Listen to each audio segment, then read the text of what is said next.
العشاق في الملعب وخلف الشاشات المدافع عبد الله تكين، عبد الله من امام راكان، عبد الله يا لعيب وحصل منتخبنا احمرنا يتقدم ولو عاندتك الدنيا كلها.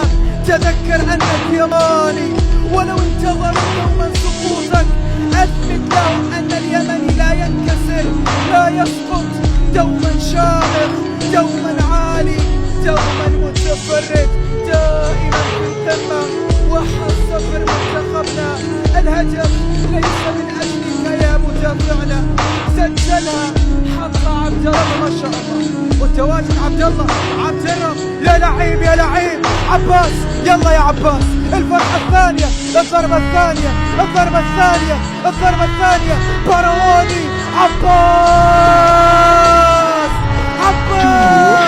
أعلن الأفراح منتخبنا رسميا إلى نصف النهائي، منتخبنا بأقدام المتعة بأقدام المتعة. عباسينيو يعزف الألحان ويؤكد تأهل الأحمر، أحمدنا الشاب يسجل ثاني الأهداف. عباس أعلن الأفراح، عباس يؤكد أن علم اليمن خفاقا دائما وأبدا في العلالي.